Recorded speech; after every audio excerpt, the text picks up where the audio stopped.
இடம்பொருள் நேயர்களுக்கு வணக்கம். ஸோ இன்னைக்கு வந்து பார்த்தீங்க அப்படின்னா இப்போ மகாநதி சீரியலில் உண்மைகள் எப்போ வெளில வரப்போகுது, என்னதான் இவருடைய விஜயோட வாழ்க்கையில் நடந்துச்சு, ஏன் அவர் இப்போ ஒரு வெறுப்போடே இருக்காரு, எப்போ பார்த்தாலும் மூஞ்சி தூக்கி வச்சுட்டு ஏன் இருக்காரு அப்படிங்கிறதுக்கான ஒரு விடை இன்னைக்கு கிடச்சிருச்சு.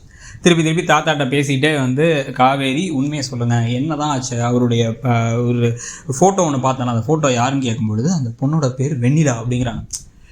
இப்போ சுவாமிநாதன் அவர்கள் தான் இங்கே விஜயா நடிக்கிறார்கள். இதுக்கு முன்னாடி காற்றுக்கென்ன வேலி சீரியல் நடிக்கும் போது அங்கே சூர்யா வெண்ணிலா எஸ்பின்னு பெரிய ஃபேன் பேஸே இருந்துச்சு.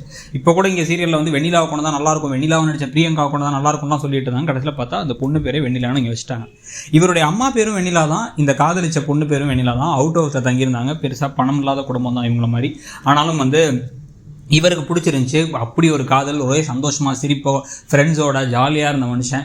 ஒன்றா சுற்றுவாங்க, எல்லாம் இருப்பாங்க. முதல்ல இந்த வீட்டில் எல்லாத்துக்கும் ஒத்துக்காமல் இருந்தவங்க பின்னாடி கொஞ்சம் கொஞ்சமாக பழகி இவர் அந்த பொண்ணையும் ஏற்றுக்கிறாங்க. ஏற்றுக்கிட்டு கல்யாணத்துக்கும் சம்மதிச்சிட்றாங்க. கல்யாணத்துக்கு நாளை குறித்து கல்யாணம் நடக்கிறதுக்கு 10 நாள் முன்னாடி அந்த பொண்ணு திடீர்னு காணாமல் போயிட்டாங்க அப்படிங்கிறாங்க. ஷாக் ஆகிட்டாங்க. காணாமல் போயிட்டாங்கன்னா என்னாச்சு, ஏதோ ஆயிடுச்சா அப்படின்னு கேட்டால் தெரியவே இல்லை யாருக்கும். அந்த பொண்ணு ஓடி போயிட்டா, என்ன ரீசன் தெரில, எதுவுமே தெரில. அப்போ இருந்தே விஜய்க்கு இது ஒரு பெரிய ஒரு கன்ஃபியூஷன் ஆகிடுச்சு. யாரையும் நம்பக்கூடாதுன்னு நினச்சிட்டான். அதுக்கப்புறம் அவன் சிரிக்கிறதே நிறுத்திட்டான். யாரையும் பேசுறது கூட முன்ன மாதிரி பேசுறது கிடையாது. அப்படிங்கும்போது அவர் அழுதுறாரு. இப்போ தான் இப்போ இவ்வளோ பெரிய ஒரு ஃப்ளாஷ்பேக் அவருக்கு இருந்திருக்கு அப்படிங்கிறது இவங்களுக்கும் புரியுது. புரிஞ்சதுக்கப்புறம் தான் இவங்க கொஞ்சம் லைட்டாக யோசிக்க ஆரம்பிக்கிறாங்க. மனசளவில் இவரை கிண்டல்லாம் பண்ணக்கூடாது, சரி ஓகேன்னு அழுதுட்டு இருக்கும் போது இவர் தாத்தா ஃபீல் பண்ணுறத பார்த்து நான் ரொம்ப ஏற்றி விட்டேன், நான் இதை பற்றி பேசாமல் இருந்திருக்கலாம் அப்படிங்கும் போது, விடுமா பரவாயில்ல, என் வாழ்க்கையில் எவ்வளோ இழந்துட்டேன், இதெல்லாம் பரவாயில்ல அப்படின்ட்டு அவர்.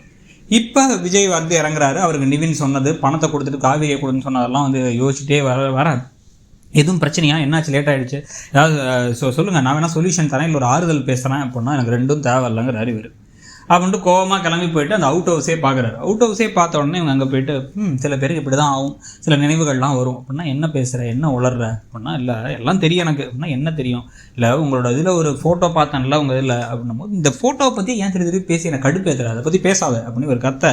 இல்லை அது எனக்கு தெரியும் அப்படின்ட்டு வெண்ணிலா அப்படின்னு சொல்லிட்டு பாட்டெல்லாம் வேறு பாடுறாங்க.